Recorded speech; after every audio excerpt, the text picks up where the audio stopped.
Terima kasih sahabat Hydream, Anda masih bersama kami di Inspirasi Keluarga. Hari ini kita membahas tentang bullying bersama narasumber kita ada Mbak Indah ya, yang akan membahas bersama kita Indah Sulistiorini, empati psikolog. Beliau ini adalah psikolog dari lembaga Sahabatku. Nah, tadi kita sudah sedikit panjang lebar membahas tentang jenis-jenis bullying, Mbak Indah. Nah, pastinya dalam bullying ini ada korban, kemudian juga ada pelaku. Betul. Nah, saya pengen tahu ke pelaku dulu nih. Iya. Nah, apa sih yang sebenarnya menyebabkan seseorang ini mau atau membuli teman-temannya? Ya, biasanya ada ciri-ciri tertentu yang seringkali tidak disadari ya. Orang melakukan bullying atau menjadi pelaku bullying.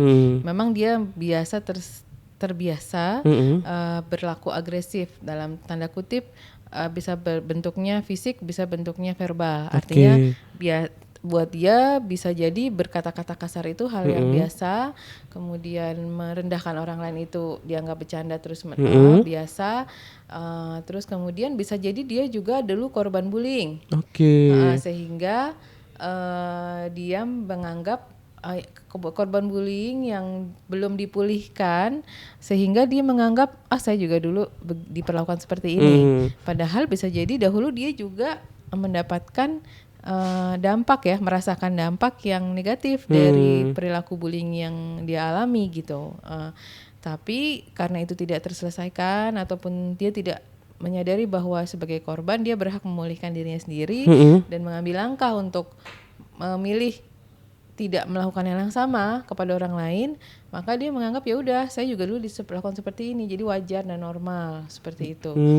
Bisa jadi berlaku balas dendam itu bisa juga bisa jadi balas dendam, tapi salah ya. Kalau balas dendam itu kan harusnya kepada yang melakukan. Iya, tapi ini kepada yang lebih lemah, dianggap lebih lemah karena dianggap ya kecenderungan agresivitas itu kan karena orang yang lebih dianggap tidak berdaya.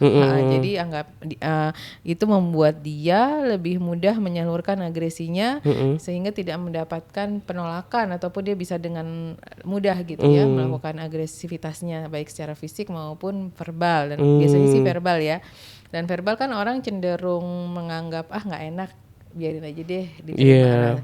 Nah, seringkali dia sendiri tidak menyadari apa yang dilakukan itu suatu hal yang tidak baik. Karena selama ini tidak ada yang mengingatkan atau apa gitu ya. Betul, atau di lingkungannya memang menganggap itu hal yang wajar, bercanda, kasar gitu misalnya. Ya celah-celahan kalau sekali dua kali mungkin orang masih bisa inilah ya, maksudnya seringkali dalam lingkungan pergaulan, tapi kalau diulang terus menerus dan kemudian dijadikan julukan, nah itu sudah masuk ke dalam perilaku bullying, apalagi kalau hal itu sudah merubah perilaku orang yang mendapatkan bully. Jadi seringkali pelaku sendiri tidak menyadari ada perubahan. Misalnya dia nggak apa-apa kok. Iya, dia nggak luka atau sebaliknya kalau misalnya dia pun merasa takut atau merasa marah atau merasa sedih, itu memang jadi tujuannya. Artinya dia merasa sedih, ketakutan, kemudian menjauh, kemudian menangis ataupun terpojokan. Ya memang itu yang dia harapkan. Seperti itu. Jadi artinya memang ada orang-orang yang memang merasa hal itu sebagai hal yang layak untuk dilakukan. Merasa itu tadi ya, ada perasaan lebih dulu, lebih pintar, mungkin lebih berpunya, lebih cantik mungkin atau lebih bagus, lebih mampu, hal seperti itu, lebih mampu dan maksudnya kompetensi, atau lebih memiliki segala sesuatunya yang dibanding yang lain tidak punya, lebih sempurna seperti itu. Jadi ada perasaan lebih yang which is itu adalah hal yang sombongan sih sebenarnya ya, karena kan kita sendiri tahu nggak boleh gitu kita punya perasaan lebih dari merasa lebih gitu kan. Dalam arti bukan kita tidak boleh memiliki kepercayaan diri, tapi kita tidak boleh merendahkan orang lain gitu ya Bu ya. Jadi itu, dan mungkin bisa jadi dia juga kurang memiliki rasa empati. Jadi kemampuan untuk bisa merasakan apa yang dirasakan oleh orang lain itu kurang. Dia tidak tahu bahwa orang lain ternyata tersakiti oleh apa yang dia lakukan. Jadi seperti itu sehingga dia merasa itu tidak apa-apa, hal yang wajar seperti itu. Atau mungkin juga anak-anak yang mungkin di lingkungannya atau mungkin di rumah sendiri yang mungkin terbiasa dengan hal-hal kekerasan seperti mungkin bisa jadi ada KDRT di rumah, itu juga bisa mempengaruhi anak-anak. Bisa jadi, atau ya dampak dari media seperti film, kemudian YouTube, games yang kan games itu banyak juga ya yang tanpa disadari itu cukup keras ya,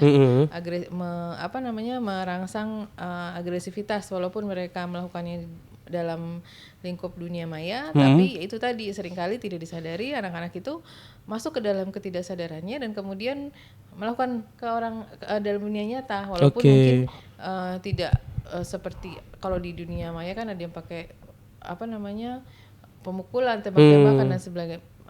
Tapi naluri agresivitasnya itu tertular gitu, masuk. Dia tampilkan dalam bentuk kata-kata bisa jadi, atau serangan yang sifatnya itu tadi cyber, atau sifatnya fisik seperti itu. Tapi nuansa agresivitas itu dianggap sebagai hal yang wajar seperti itu. Baik. Nah itu kalau dari pelaku. Nah ya. Kemudian kita ke korban. Ya. Nah apa yang menyebabkan seseorang bisa menjadi korban bully? Ya. Kenapa ini? Bisa jadi korban bully itu adalah orang-orang yang memang pertama merasa dirinya layak dibully seperti itu. Jadi mungkin ada harga diri atau kurang kepercayaan diri, kemudian kurang kemampuan komunikasinya, sehingga dia tidak bisa menyampaikan atau sulit menyampaikan apa yang sesungguhnya dia rasakan. Misalnya dia diam aja ketika dia dibully, atau dia memang mengalami kesulitan mengungkapkan dengan bahasa yang baik seperti itu. Dan kemudian ya itu tadi merasa tidak berdaya, karena bisa jadi memang hal yang dibully itu hal yang bisa bersifat fakta gitu. Contohnya misalnya ada orang yang dipanggil sebagai wajah pizza karena penuh dengan jerawat gitu misalnya. Memang faktanya seperti itu. Jadi dia merasa bahwa ya udah memang seperti itu. Layaknya saya seperti itu. Itu memang kenyataan, tapi artinya tidak boleh dengan kekurangan yang dia miliki kemudian dia menjadi olok-olokan, atau misalnya dia dibanding dengan rekan-rekannya tubuhnya kurang tinggi, dipanggil si pendek atau si apalah yang kurang baik. Itu memang fakta seperti itu, tapi bukan berarti dia boleh diperlakukan dan disebut-sebut seperti itu, karena kan dia tidak pernah memilih untuk dilahirkan pendek seperti itu.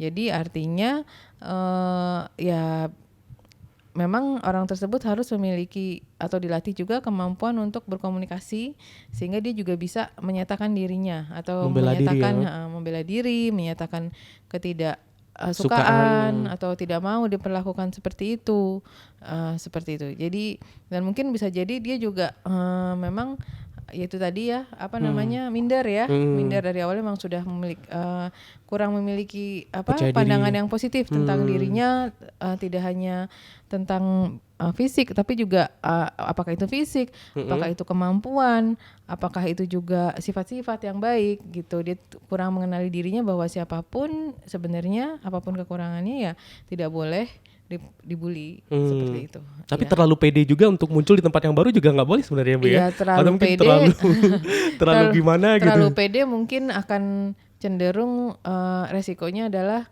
menjadi pusat perhatian kalau memang ada orang yang memang suka jadi pusat perhatian. Tapi kalau memang menjadi pusat perhatian artinya ya dia juga harus siap.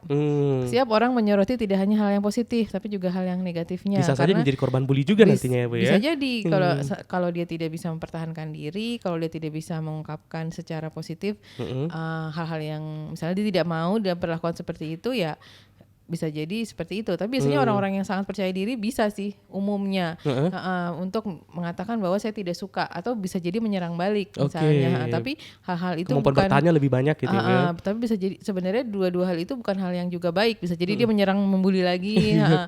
Jadi yang nanti akan kita bahas bahwa bagaimana sih komunikasi sebenarnya yang enak agar tidak menjadi korban bully dan tidak menjadi pelaku pembuli. Dan sebenarnya ada satu komponen lagi nih yang diantara korban dan pelaku. Apa itu? Yaitu orang-orang yang tidak dibully dan tidak membuli. Jadi dia mengobservasi. Ya. Penonton kalau dia setuju, kalau dia diam, bisa kita nggak tahu apakah dia takut atau dia setuju. Tapi dia tidak berani misalnya. Tapi ada juga orang yang membuli dengan tujuan ingin masuk ke dalam lingkup tertentu sama-sama pembuli. Misalnya ada geng, ada klik, ada squad dan lain-lain sebagainya, supaya dia menjadi bagian dan diterima dari tempat tujuannya. Dia membuli orang yang terbiasa dibuli oleh kelompok yang itu. biasa dibuli oleh kelompok tersebut. Nah, jadi itu untuk konformitas kelompok. Padahal itu sebenarnya bisa jadi hati kecilnya juga tidak terlalu setuju, tapi dengan tujuan tertentu agar menjadi bagian dari kelompok itu.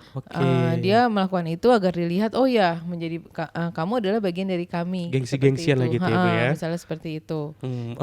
Kalau kita bicara dampak dari bully ini sendiri, kalau secara fisik oke lah, kalau mungkin dipukul atau mungkin dianiaya, secara fisik bisa terlihat. Tapi jauh lebih dalam dari itu, apa sebenarnya dampak dari bully ini sendiri? Yang yaitu tadi dampak jangka panjangnya adalah rasa ketidakpercayaan diri ya, tidak berdaya, ketidakpercayaan diri, memandang diri negatif, sehingga hal itu termanifestasi dalam kurangnya motivasi, misalnya dalam memperbaiki diri atau misalnya ingin pelajari hal yang baru, merasa tidak mampu, merasa tidak layak, merasa tidak layak untuk sukses, mempelajari, tidak mampu melakukan sesuatu yang baru, merasa tidak layak tidak layak masuk ke dalam lingkungan yang tertentu, di mana sebenarnya dia boleh dan bisa seperti bisa mampu gitu sebenarnya melakukan pekerjaan yang baru, mempelajari hal yang baru seperti itu. Misalnya dia memiliki, contoh saja, misalnya dia memiliki nilai akademis yang kurang baik misalnya di sekolah. Pada saat itu kemudian bisa jadi dia tersingkirkan atau dia diejek misalnya. Untuk selanjutnya dia merasa, saya kan bagian yang bodoh misalnya, atau misalnya pernah dibully, ya saya tuh tidak layak sih mempelajari sesuatu yang baru, bukan tidak boleh, bukan tidak bisa, tidak layak misalnya.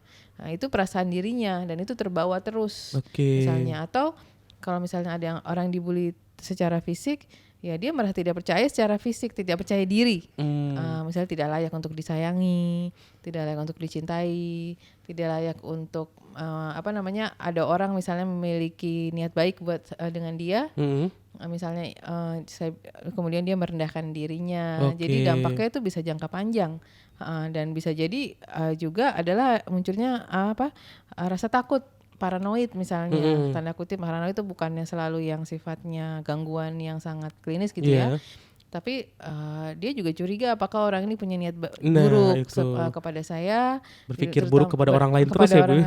Orang lain pasti dia nggak suka sama saya atau dia ingin menyerang saya, jadi hubungan dia dengan orang lain juga cenderung dia menghindar, atau sebaliknya dia bisa jadi sangat agresif untuk defend, untuk mempertahankan diri. Sebelum saya dibully, saya serang duluan. Jadi tidak hanya mempengaruhi kepercayaan diri dia, juga kemampuan dia dalam berinteraksi dengan lingkungannya.